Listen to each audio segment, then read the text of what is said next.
Welcome to Cape Town News. Today is Tuesday, the 3rd of June 2025, and here's what's making headlines in the Western Cape. Private sector steps up as the Western Cape embraces independent power producers.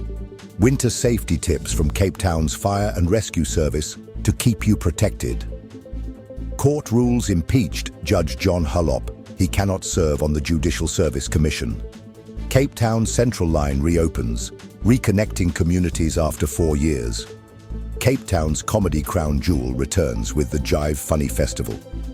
Tomorrow, a cool day is expected across the province with moderate swells and high tides. The Western Cape is making significant strides in energy resilience, thanks to the efforts of independent power producers, or IPPs. On Tuesday, Premier Alan Winde hosted Red Rocket CEO Matteo Brambilla at his Energy Digicon, celebrating the private sector's role in South Africa's energy transition. Red Rocket, now the country's third largest IPP, boasts a renewable energy portfolio nearing 4,000 megawatts across the region. Their projects include the Whitberg Wind Farm, Virginia Solar Park, and Overberg Wind Farm, with more underway. Premier Winde highlighted the province's energy resilience program, aiming to enable 5,700 megawatts of non-Eskom power by 2035. Over 1,000 megawatts have already been integrated into the grid through small-scale embedded generation and private wheeling. Municipalities like the City of Cape Town, Saldanha, Stellenbosch, and Mossel Bay are actively contributing to this target. Meanwhile, the Integrated Energy and Water Council is finalizing the Western Cape Water Resilience Strategy, covering 367 projects with a pipeline worth 47 billion rand. Premier Winde also raised concerns about Eskom's energy availability factor, which recently dipped below 58%. He urged municipalities to prioritize water and energy security to safeguard residents' futures. As winter settles in, Cape Town's Fire and Rescue Service is shifting its focus from summer readiness to winter safety. Data from the past 3 winters shows a decline in structural fires, from 2,129 in 2022 to 1,748 last year. However, motor vehicle accidents have risen sharply, with incidents increasing from 1,883 to over 2,100. Peak times for fires are between 6 p.m. and 6 a.m., while motor vehicle accidents peak between 6 p.m. and midnight. Alderman J.P. Smith, Mayoral Committee Member for Safety and Security, stressed that July typically sees the highest number of structural fires linked to colder temperatures and increased use of heaters. To reduce the risk of fires, residents are advised to keep matches and lighters away from children, use proper candle holders, avoid smoking in bed, and invest in fire extinguishers or have buckets of sand ready. Residents are also urged to save the city's emergency number, 02148 07700.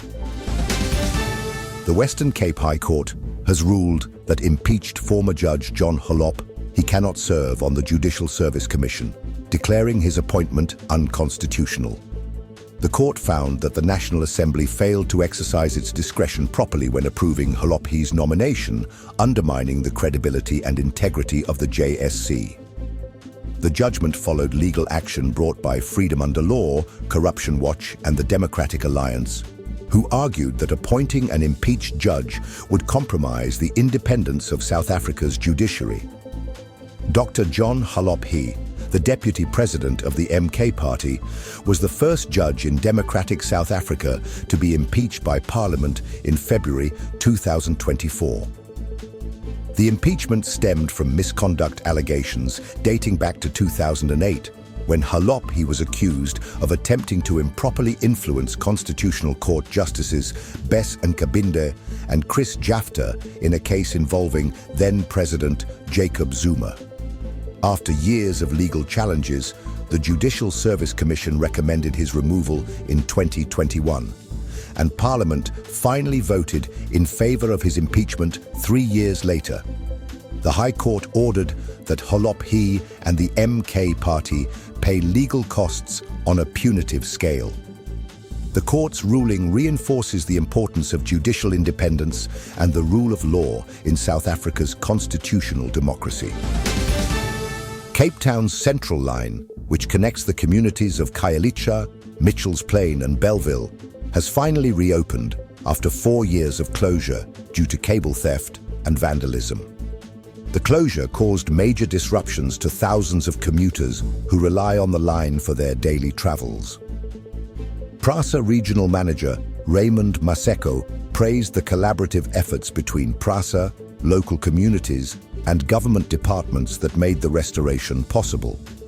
He highlighted the importance of engaging with community leaders through sub-councils and direct meetings with residents to address concerns and ensure that everyone's voice was heard during the rebuilding process. Maseko noted that while the main corridor has resumed operations, work at Lentegare, Mitchell's Plain and Cupton's Clip stations is nearly complete, with final overhead traction equipment being installed. Regulatory tests are scheduled for mid-June, ensuring that safety protocols are met before full-service resumes at all stations. The reopening of the Central Line is expected to relieve congestion on the roads and improve access to employment and education for thousands of Capetonians. PRASA has promised ongoing maintenance and security upgrades to protect the infrastructure and prevent future service disruptions.